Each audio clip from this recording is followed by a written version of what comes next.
Okay, I am almost done with this lecture. I just have a couple of general comments to make about these equations, which, as you see, are written here in dimensionless form, right?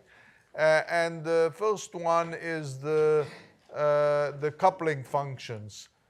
So you see that if the Lewis numbers are equal 1, so then the operator on the left of this three equation is identically the same. Okay? It's rho d by dt minus the Laplacian. And so that suggests that you can add or subtract equation in order to eliminate the reaction term from them and construct what is known as conserved scalars or coupling functions. So, for example, here are the three equations after I have removed the Lewis number from them. And you can define, let's say, the combination t plus qyf. So if you multiply yf by q, the right-hand side will be, you multiply this equation by q, the right-hand side will be minus q omega. You add it to this equation, the difficult, highly nonlinear right-hand side is gone, and then you have a linear equation, well, not linear, but a simpler equation for the HF. Similarly, with HO, if I constructed in this way so that to make sure that the two have the same right-hand side. So these equations have no reaction term in the right-hand side. By the way, what HF and HO represent is like almost the enthalpy, not almost, but it's like the enthalpy associated with the fuel and the enthalpy associated with the oxidizer, because it didn't account for the entire enthalpy here, only the portion which is related to the fuel, and here only the portion related to the oxidizer. So these quantities, when the Lewis number is 1, are conserved. It means that they are neither created nor destroyed by chemical reaction. But you have to be careful when you say quantity is conserved. It also depends on the boundary condition, because the boundary condition could cause variations in these quantities. And so you have to be a bit careful. But generally speaking, that's these quantities are conserved. But at least you don't have to solve for them difficult equation. Now, out of the three equations, you can form two linearly independent such relation, like the HF and HO. But you can also take the difference between them, which is YF minus YO divided by nu, and that combination also satisfies a reaction-free equation. We're going to see that in diffusion flame, this is very useful and very often used, but it's only true when the Lewis number are 1, or unity. And in the old days, this was very often an approximation used constantly until it was discovered that Lewis number a little less than 1 or a little bigger than 1 sometimes make a big difference on the flame behavior, and so then people become a little more concerned about using that. But anyway, it's important to know that, and we will occasionally use this. So this is the coupling function. Of course, you still, even if you have this simpler relation, you still are going to have to solve. It can only replace 2 out of the 3. You still need to solve one of those 3 with the highly nonlinear term on the right-hand side, in addition, of course, to the momentum equation and the other equation associated with the problem, because these appear in the convective term. Okay. The second case that I want to mention is the so-called constant density approximation. Now, it's a terrible thing to say when you talk about combustion. How could that be? Well, it could not be, but nevertheless, mathematically, we have learned a lot in the past 30, 40 years, even from problem of constant density approximation. Of course, you don't have to take it literally that the density is constant. You can think of an average value if you want.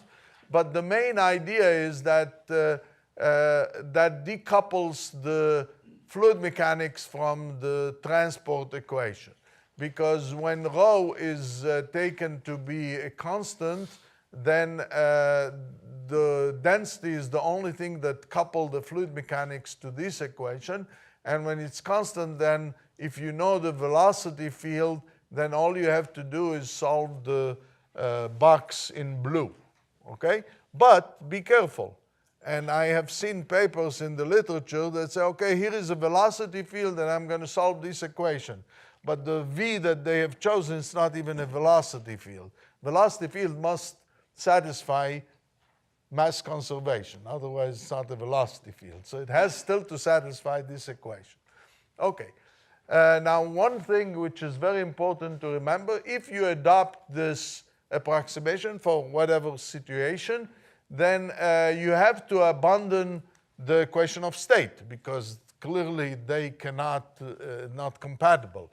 But in fact, saying rho is 1 is an equation of state. It's like that you have chosen a different equation of state to choose.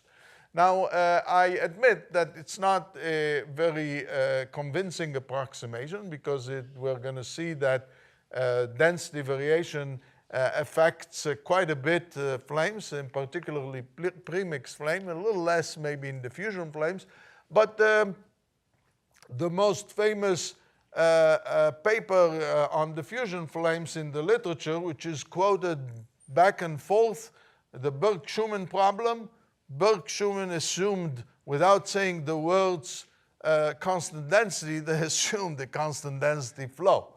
So sometimes it's useful, and we have learned quite a bit, and a lot of people are using the term thermodiffusive, but the idea is that there is a lot of things that you can learn from that system, even if the flow, if you assume that the flow is not very much affected by the combustion. In other words, what is missing here in this approximation is that you learn something about combustion, but you assume that the flow field is not affected by it, which is, of course, not the real situation. Okay, so this is the end of this lecture, and what I will move to next is the planar premix flame, and let me hopefully I will be able to cover as much as I can today with this lecture. What we are back is to a planar situation, one-dimensional, but now a deflagration, and what we are interested is to determine the wave speed, or what we call the flame speed. So here is the unburned gas, the temperature Tu, density rho u, the fuel and oxidizer mass fraction, the gas is at rest, and you have a flame which is propagating into the gas at a given speed, which is the laminar flame speed that we want to determine. So, and then it leaves behind burn gas that moves, and we have seen already that the burn gas expands and moves away from the front, so it moves on this side. And far to the right, clearly everything is uniform, the conditions are uniform, so you expect that the temperature, the gradient in temperature will go to 0, and depending on if it's a lean or rich system, either YF or YO will be completely consumed. If it's lean, YF is 0. If it's rich, YO is 0. So essentially what we are saying is that there will be a wave-like situation. So the temperature will just go from cold to the adiabatic temperature, because it's under constant pressure, remember, isobaric or low Mach number approximation. And so the temperature admits a wave-like solution of the form X minus SLT, where SL is the propagation speed or the flame speed. Now, of course, it's more convenient to write this in a frame attached to the flame. So in a flame attached to the frame, the gas is coming towards the flame at a velocity SL, okay? And it's leaving behind at some speed the condition upstream and downstream as before, okay? So here is the problem that we want to focus on. Just as a general picture, this is going to be what the structure will look like. Far to the left, this is for lean methane. It was computed numerically. So what you have is the temperature rises from the cold value to the burn adiabatic temperature. The oxidizer, it's a lean mixture, so the oxidizer is not totally consumed, but the fuel is, okay? And then the product is CO2 and H2O, and this was computed with a single-step reaction and so on. Okay, so the first thing is to write the governing equation for this one-dimensional steady problem. And so the problem in the frame that we are looking at is steady, and so no change in time, so everything is only d by dx, okay? So the conservation of mass, here is the energy, everything is written here in dimensional form at the moment, okay? Because I will be scaling the equations probably similar to what the general scaling that we did, but you know, different problem, you want to scale them or normalize them or use different dimensionless variable. Okay, so everything here is familiar to you. It's written in the same notation as before. The boundary condition at negative infinity is U is SL, T is TU, YF and YOU, and far to the right, uniform condition, no longer any changes in X. Before I do any non-dimensionalization, I can obtain some simple relation by integrating the equation from negative infinity to plus infinity.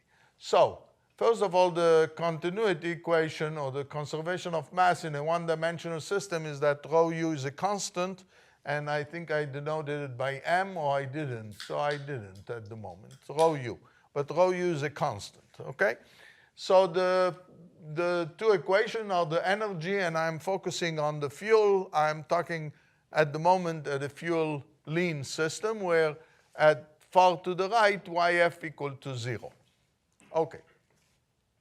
So what I did here, I just added those two equations after multiplying the second one by Q and multiplying the first one by nu F, or dividing by nu FWF. In short, what I did, I added the equation in order to eliminate the right-hand side, okay? Now, this is what we also did when we constructed coupling functions, but clearly those are not coupling functions because here you have the derivative of a different function than what's on the right, what's on the second term. But I'm not doing it to construct any coupling function. What I'm doing is in order to integrate this from negative infinity to plus infinity. Since there is a derivative here and another one here, when I integrate, I get the value inside this square bracket evaluated from negative infinity to infinity. And the value inside this bracket from the two ends is 0 because it involves only derivatives, and derivatives at the two ends vanish, okay? And so no contribution from this term. So integrating, evaluating the things at negative infinity and plus infinity, assuming that YF vanish at plus infinity, you obtain the adiabatic flame temperature, exactly the same expression, of course, that we derived before from basic stoichiometric and so on relation, okay? Or just from equating the enthalpy of unburned to burn for a general system. So this is the adiabatic temperature that you obtain from that integration. If the system is rich, So instead of YF vanish at infinity, it's YO that vanish at infinity. And then you obtain the adiabatic temperature for a rich system, which is, again, exactly the same relation as before. And under stoichiometric condition, these two are equivalent because YFU divided by this is the same as YOU divided by that. That's exactly phi equal to 1. Okay. The next step I'm going to do, I'm going to say, well, suppose it's lean or it's rich. Then if it's lean, there is extra if it's lean, there is extra oxidizer. If it's rich, there is extra fuel. Let me compute it. I can compute it also by looking at the fuel and oxidizer equation, and again, adding them such that to eliminate the right-hand side. This is what I get. If I integrate from negative infinity to infinity, no contribution from the derivatives term, and this gives you simply that if YF infinity is 0, YO infinity is YOU 1 minus phi, and in the rich case, this is the excess fuel. So it's easy to compute the excess fuel and excess oxidizer.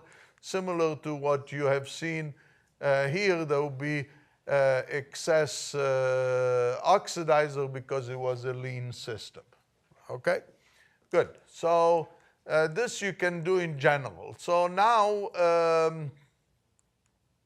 okay, so now we still have to solve the problem because we only obtain some general conditions.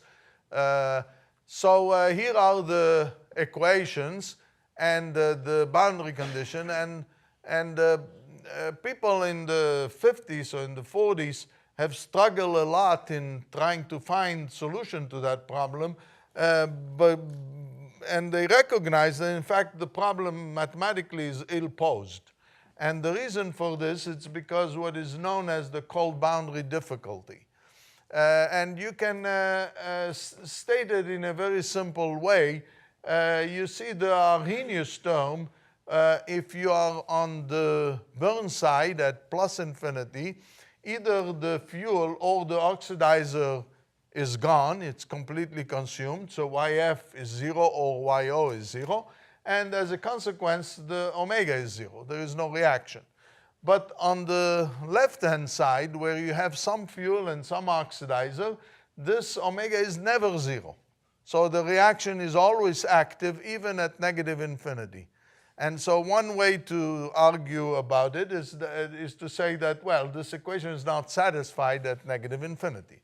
Or, put it in another way, if the unburned mixture have to travel from negative infinity all the way to 0, let's say where you put your flame as you set your coordinate, to travel an infinite distance, it will be completely consumed before reaching here. So there is a difficulty that you have to avoid.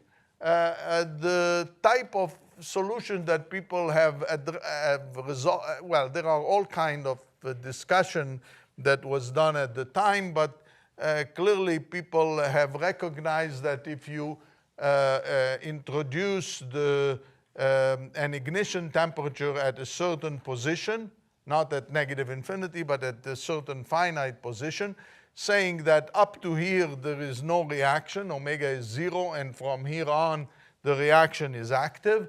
It's like putting a Heaviside function, in other words, a function which is 0 below Ti and it's 1 from T above Ti. Then you can construct a solution and it's perfectly fine. The problem with that resolution is that the answer depends on Ti. And really in a real system, the flame speed cannot depend on what your choice of ignition temperature is. It's arbitrary, it's not something that you know. Of course, if you have a burner and the flame is above the burner provide some boundary condition and establish a distance where the flame will be stabilized at or respect to. And in this condition, there is no difficulty. So the difficulty is maybe in the idealization of looking at this infinite system and due to the form of the Arrhenius form. By the way, numerically, you also have to be concerned because if you really start with condition T equal to TU and you don't do anything but that and try to integrate, you're going to get t equal to tu for the rest of the interval. You have to allow for a little bit of change in order for the temperature to pick up. What we are going to use here is the so-called activation energy asymptotic, which is essentially, we will see, by using the fact that the activation energy parameter is usually large, it kills the reaction, in fact, de facto. Or in other words, effectively the chemical reaction is like zero until the temperature is close enough to the flame temperature. And that resolved the problem without introducing any artificial parameter in the system. Okay, and the next thing I want to do, so this was just one comment about this cold boundary difficulty. The next thing I want to do is just want to make a little bit of few comments about this Arrhenius form and the exponential dependence on temperature. So we're looking at single-step reaction rate parameters. We're looking at single-step reactions. And there is a quite famous paper in the literature by Westbrook and Dreyer, which was published in the 80s, where they tried for different fuels, they tried to find what empirically, or both computationally and experimentally, they tried to find what is the best reaction rate that we can put here for the fuel and oxidizer, and what will be the overall activation energy and pre-exponential factor such that this number will fit whatever is observed or computed for a single planar flame solution. They have done it in a little more sophisticated way than I just said it, but basically this is the idea. And here is a list of values for different fuels. The only thing I want really to extract from here is that the activation energies are in the range of 30 to 50 kilocalories per mole Kelvin, okay? So that if you divide by approximately 2 for the gas constant, you get that E over R is about, often it's known as the adiabatic, the activation temperature, it's approximately 18,000 Kelvin, okay? So if now we use this number, so in other words, I use E over R in the range of between 15 to 20. We said 18 was an approximate value. And the TU is the unburned temperature, 300, say, Kelvin, and adiabatic temperature, let's say, 2000 Kelvin. So I'm going to use this number to just get an idea of what the exponential term, how does the exponential term change. Remember that the reaction term is essentially the reciprocal of B multiplied by this exponent, right? Okay, so this is, in other words, that represent it's proportional to the time, reaction time. So now if you replace the T by TU, you get the exponent is about 10 to the minus 26. And if you multiply by B, which was in that range, here is the values, more or less, 10 to the 8 till 10 to the 12. So I choose an intermediate one, 10 to the 11. Oops, you get that B multiplied by this is 10 to the minus 15. So the reaction time is about 10 to the 15 second, which is about 10 to the 8 years. So that's what it will take for the reaction to pick up. But if you replace this with T adiabatic, you see it's microsecond. So you see how much different, or how much the temperature changes how sensitive that term is to temperature changes. So the idea is then to, instead of writing in the reaction term that we had here, B e to the minus E over RT, the idea is to multiply and divide by this factor, e to the RTA. So I multiply and divide, and so I'm replacing this B by a new B, which is, instead of this, it's gonna, in other words, maybe I should have called it differently, but I didn't want to introduce new notation. So I am rewriting my reaction term in this way, just by multiplying and dividing by this factor. Now I'm having an exponential which is more balanced. It's even numerically, it's convenient to do that because then you don't deal with numbers that change tremendously. Okay, so the idea is, and we're going to exploit that in a minute further, but before we do this, so this is the first thing I'm going to do. And the next thing, well, I mean, but the idea is clear because when the temperature will be much lower than TA, then this thing will be extremely small and negligible, and only when T is close to TA, then it will become relevant, okay? Oh, but I'm going to repeat that in a few minutes again. So the next thing to do is we want to write the equation in dimensionless form. So we are going to use again the diffusion length, well, we understood that the diffusion length is approximately the flame thickness because the mass is essentially diffusing, so that represents the lengths that it from the unburned to the burned end. So this is that's why I denoted by LF flame thickness. But it's a representative flame thickness. It doesn't mean that the flame thickness is just that. It can be twice, 3 times, 5 times that, okay?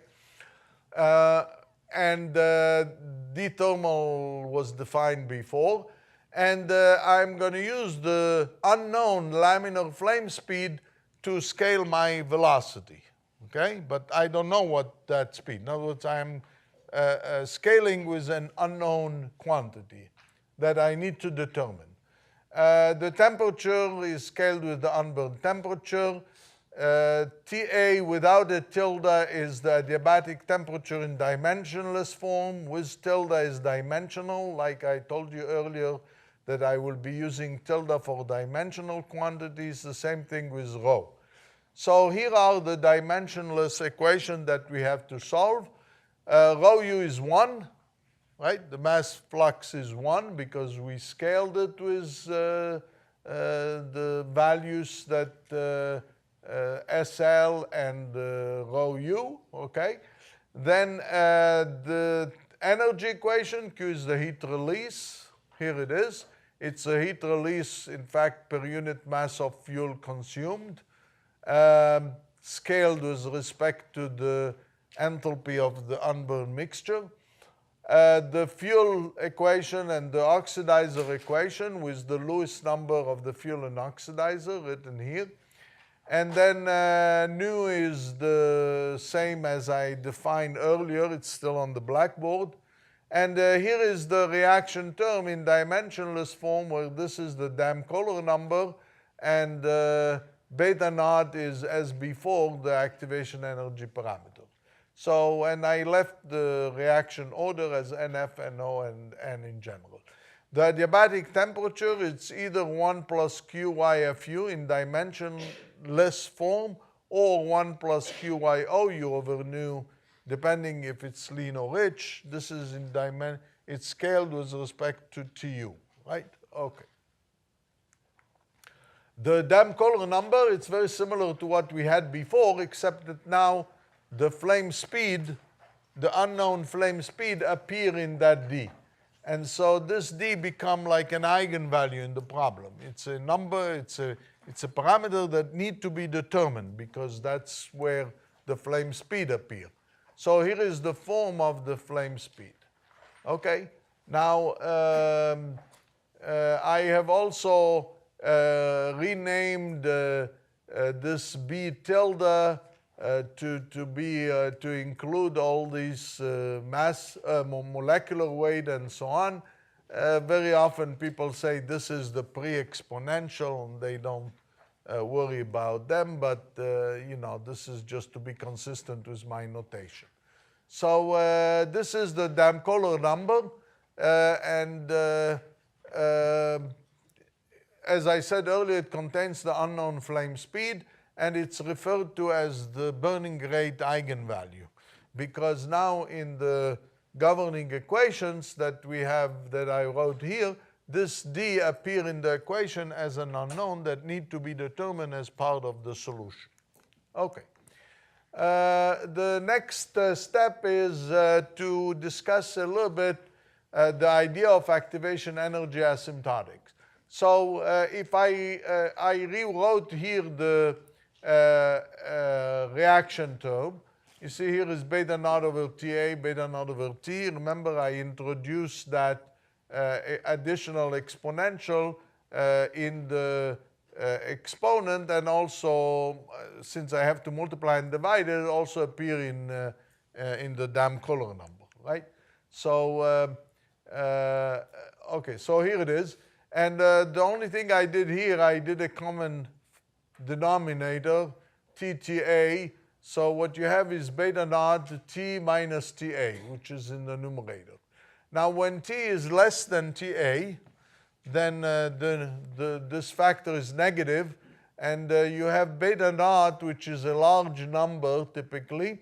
So what you have is a quantity here, it's like e to the negative infinity, and it's very small, it goes to 0 in the limit.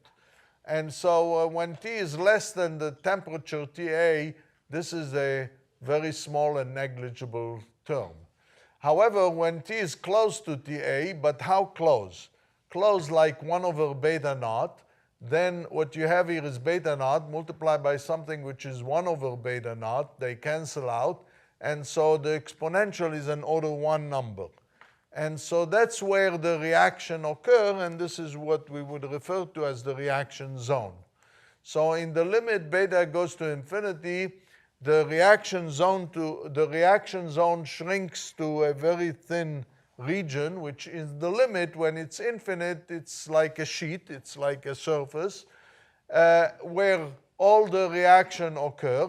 On one side, the temperature is below the adiabatic. It's the preheat zone. Temperature rises from the unburned value all the way to the adiabatic temperature. And on the other side, there is equilibrium because there is no more fuel left, and so the temperature remains, or fuel or oxidizer, and therefore the temperature remains the adiabatic. Okay. Now, where to choose the reaction sheet is really, in an infinite system, is arbitrary because it's just a matter of choosing the coordinate. So I can choose it to be without loss of generality at x equal to 0. So this is the main idea of the activation energy asymptotic, but you will see it in working in the next few slides. Now, it turned out, and it's really a posteriori, that instead of this parameter beta naught that I defined, which was just beta naught was just E over R T dot or TU, depending on what was the notation, it turned out that this combination, now these are all dimensional quantities, right, is more convenient. And this is, but it is really true only in premixed combustion, or premixed flame, that it's convenient. And it's known as the Zeldovich number. So there is a relation between this beta naught that I had before and this beta. It's really multiplied by the, more or less, by the adiabatic temperature. I say more or less because it's multiplied by TA squared divided TA minus 1, but 1 is small compared to TA, so roughly it's TA. But anyway, it's a little different, which makes the form of the reaction, the rate, also a little different, but nothing else. It's just a notation, but no more. It's also known that for most hydrocarbon, the Zeldovich number is beta approximately 10, and it's quite large, being a number in the exponent. Now, you may wonder why you call it Zeldovich number.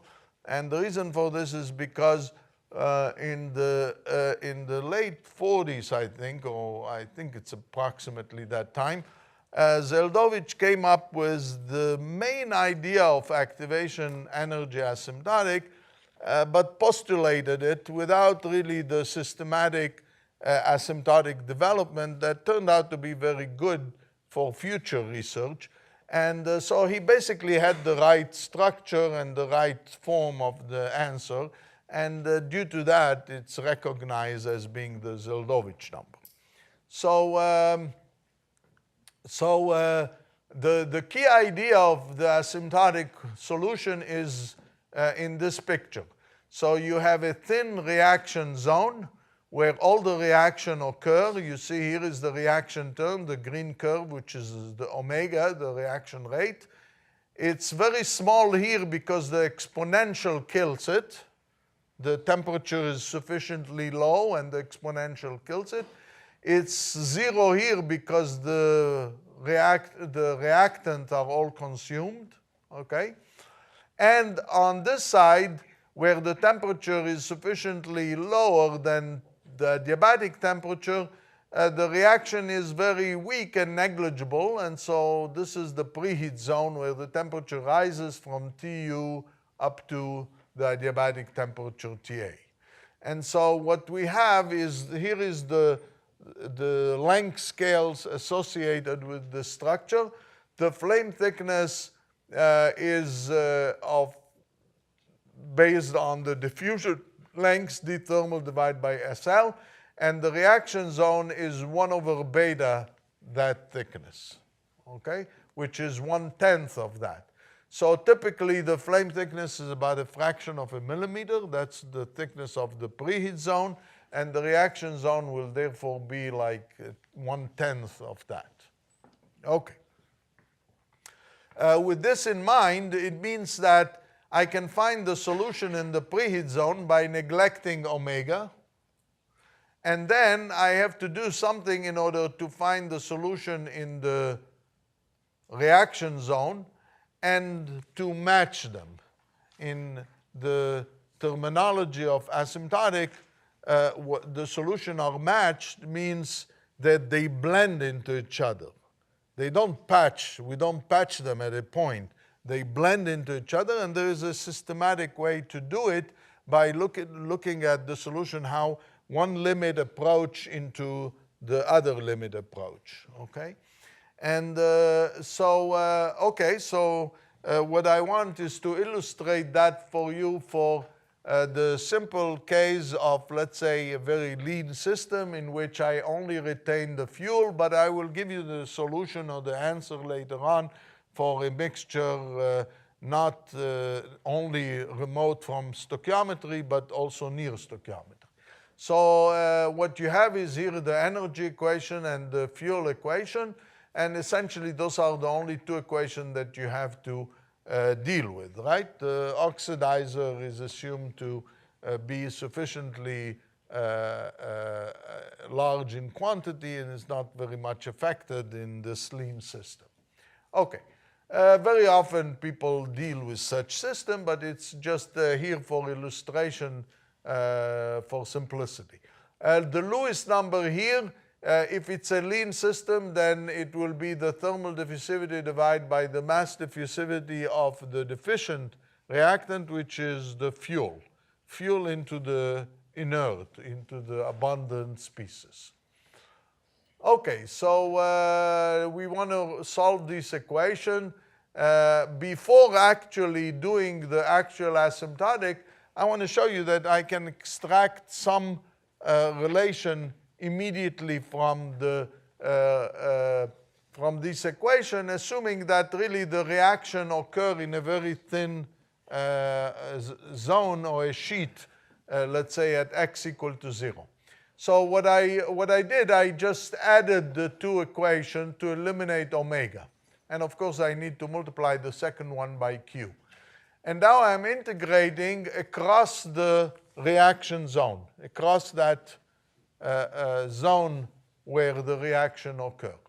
So if I integrate across, what do I have from here? Well, from the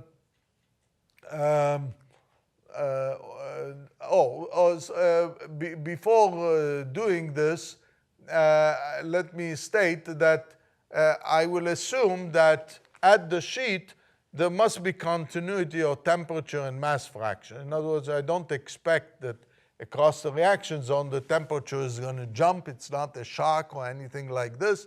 And you expect also the concentration to be continuous. So this is assumed here. So these brackets are the jump across the reaction zone. So the temperature is continuous, the mass fraction is continuous. But from this relation, when I integrate across, after integrating here, I get the difference in t and the difference in y, but it's 0. And so the only thing left is the difference in the derivative. So there must be a relation between the flux of temperature and the fluxes of the fuel. There is a relation between them, and they must satisfy that relation, okay, across the reaction zone. This is good, but this is 1, 2, 3 relations, and we have a fourth order system because we have 2 equation second order problem, and so we need really 4 conditions to solve the problem. In other words, what I'm trying to show you here is that these are not enough to find the flame speed. You still need to go inside the structure of that blue or purple region here and determine the flame speed. Okay, so let's do let's go through it. As I said, in the preheat zone, x less than 0, right, the left of the reaction zone, the reaction is negligible, so it's equal to 0. So I have to solve these 2 equations. These are 2 linear equations. They have a simple solution, a constant and an exponential. And so the general solution is going to be a linear combination of, say, C1 plus C2 e to the x, right? And then you have to ensure that the condition at negative infinity are satisfied. And we are assuming that the temperature at the reaction sheet is TA, just by, because the temperature, as I argued before, has to be continuous. So the solution is therefore 1 plus TA minus 1. You see, when x goes to negative infinity, this goes to 0, t goes to 1 as it should. When x is 0, this is 1. 1 minus 1 cancel, and t is TA. So continuity is also satisfied here, so that beyond the reaction sheet x, in x positive, t is a constant, right? By the way, the solution of this equation is a constant and e to the x, so clearly e to the x on the Burn side cannot exist because it's going to blow up at infinity, so it's only a constant. The solution for y is going to be similarly of that form, but of course there is also the Lewis number here, which appears in the exponent.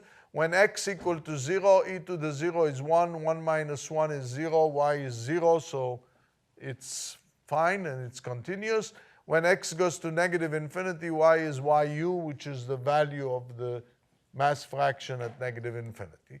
So these are the profiles in the preheat zone, and they are in fact shown here in black. It's this exponent and then the constant, or this exponent and then the constant. Okay? But of course, from this relation, we still don't have the burning rate eigenvalue that we want, right? The laminar flame speed. Well, of course, because it's hidden in the reaction term, and so I have to deal with that term, and I have to deal with what's going on in the reaction zone. And so what we do in the reaction zone, in the asymptotic treatment, we stretch the coordinate. In other words, we zoom on that region. Zooming on that region is like stretching by a function, writing x equal to beta minus 1 xi. Why beta minus 1? Because we recognize that beta is the large parameter, or the reciprocal is the small number. So when I stretch the coordinate, xi now will go from negative infinity on this end to plus infinity at this end. You see, when xi is very large, you multiply by a small number, you get x become an order 1 number. So xi spanning from negative infinity to plus infinity span this gray region here, which is the reaction zone. And what happened to the temperature? Well, the temperature will be perturbed from TA. So it's going to be TA plus a perturbation of the order beta minus 1 times phi. And phi is a function of this new coordinate. And what happened to y? Y have to be near 0, and so it's perturbed near 0 or around 0. Now, this is fine, but also the eigenvalue, which is the unknown, also need to be scaled somehow, and a priori we don't know how it is scaled. Well, we will find out that, in fact, it should be scaled in this way. So in order for one to obtain a balance in the reaction zone, a balance meaning that two physical processes are of approximately equal magnitude or equal importance. So when we substitute this stretching transformation into, let's say, the temperature equation, you see T is replaced by phi, but also by beta minus 1. And the change from x to xi introduce another 2 beta in the denominator. But anyway, what you find out is that the convective term is negligible compared to diffusion. In other words, diffusion in the thin zone is more important than convection. And so if it is more important, it's diffusion that need to balance the reaction term. And what is left from the reaction is the following. The density has to be evaluated at the reaction sheet, so it's a constant. It's rho b. The mass fraction, y, become psi. And the exponential become e to the phi, divide by that qyu was the t minus ta or t something like that in the exponent. So anyway, this is the balance that you get, and of course the species equation give you a similar balance but with the Lewis number and a negative sign here. I mean, it's clear that it's negative because the fuel is consumed, and it's clear that this is positive because heat is produced.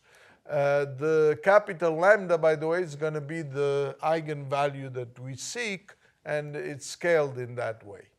Okay, and here is, by the way, the detail of why this is the form of the exponent. When you take this expansion, introduce t minus ta as it should, you see the value. Okay, so what we have is now two equations, nonlinear, but still two simpler equations to solve in the reaction zone.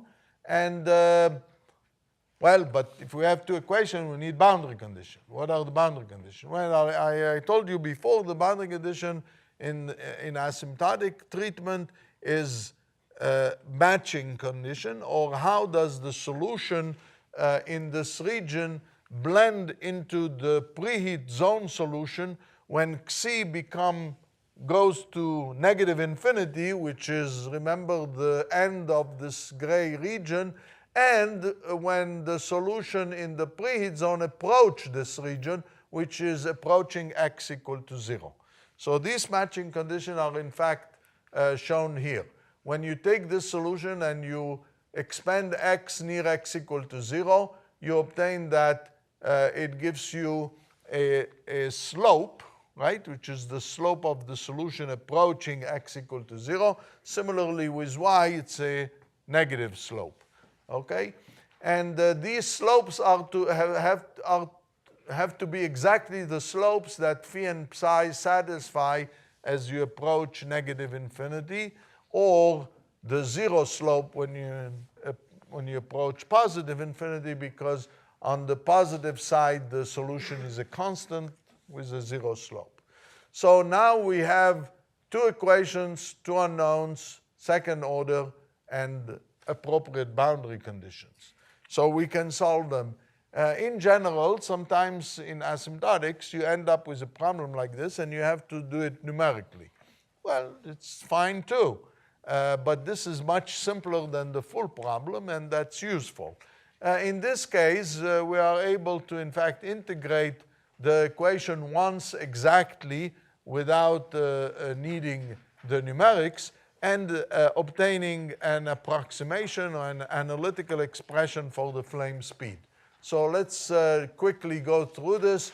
This is in the box here is the problem that we want to solve. Note that the slopes are the one that will match the slopes coming from the preheat zone. The blue is the temperature. And so the solution that you expect, this is just a sketch. The solution you expect, this solution is to smooth out the discontinuity in the temperature by connecting it through a smooth curve, and similarly connecting the mass fraction profile by a smooth red curve. Well, in solving this problem, you first notice that since there is no convective term always in the reaction zone, since the balance is diffusion and reaction, there's always a coupling function. There's always, you can create a coupling function that the reaction term is gone.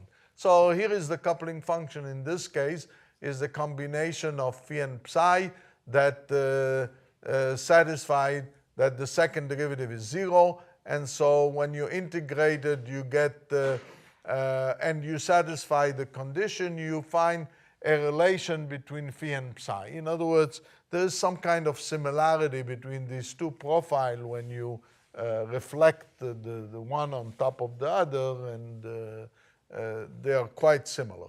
Okay, that of course simplified the discussion because I can replace phi in this equation with psi or vice versa, and we replaced everything with psi, and so here is the single equation that remained to be solved for psi.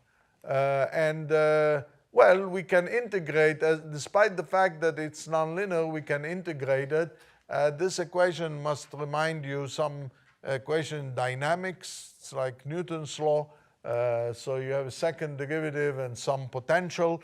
And so the trick is always to multiply by the first derivative to obtain an energy relation. So it's the same idea here. You multiply by the first derivative, and you integrate from one end to another, and you can evaluate the integral exactly. Turn out that it's the integral, it's a gamma function, and on the left side, if you use the matching condition, you obtain that you know this slope, it's related to the fuel, whatever comes from the preheat zone. So the end of the mathematical derivation is an equation for this burning rate eigenvalue, lambda, an exact expression, which now I'm going to go back and put it in the Dam-Kohler number and write an expression for the flame speed. So here it is. This is lambda. This is d.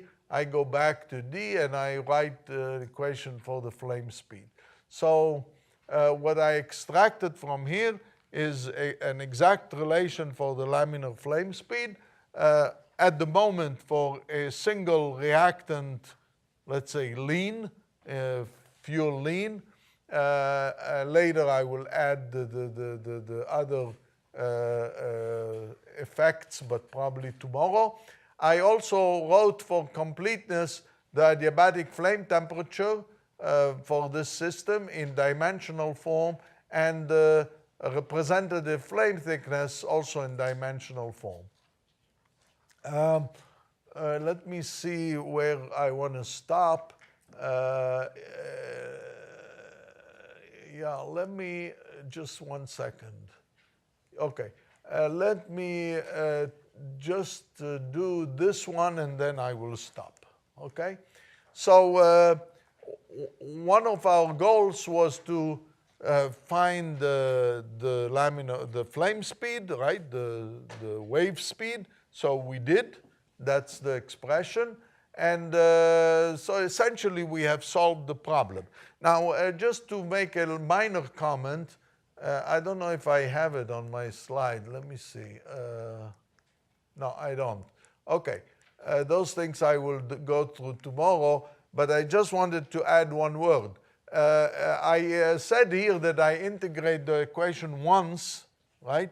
and was able to determine the eigenvalue. But really, I have to make sure that the solution exists, which means I have to make sure that these curves can be, in fact, obtained from the differential equation, from the equation. So I need a second integration, and that second integration was done numerically, and it showed that in almost all cases, except for some maybe weird reaction order terms, it smoothly connects the solution and it exists. But I mentioned that because remember there was a situation where I mentioned earlier certain structures do not exist. So just finding the equilibrium or just finding part of it's not enough sometimes, okay? There are situations in various fields where certain solutions were determined by just equilibrium consideration, and then when you try to find the structure, it doesn't exist. It happens. Okay. Even in combustion, there are some examples, but I don't think I will go through them. But anyway, the last thing I wanted to say is the following. Remember, I started by saying that we can find this relation, the jump in the temperatures related to the jump in the mass fraction across the reaction zone or across the reaction sheet. And that the temperature in the mass fraction has to be continuous. What was missing was, okay, there is a certain flux of fuel that goes into the reaction zone and a certain flux of energy that is conducted the opposite way. But what is that flux? How much is that? That is really what the asymptotic gave us. Because you see, if I evaluate the flux, I obtain that it's exactly that quantity here in the square root or what is written here. So the essential result of the asymptotic is to tell us what is the exact flux that is needed of fuel that is needed in order for the fuel to be completely consumed past the reaction zone. And this is what the relation that we were able to derive, which I will be using in the future also by generalizing it a little bit and seeing that we can learn more things from it. So this picture will come back again. Remember that the last one came from a detailed analysis of the flame structure. I will stop here and continue from this point tomorrow.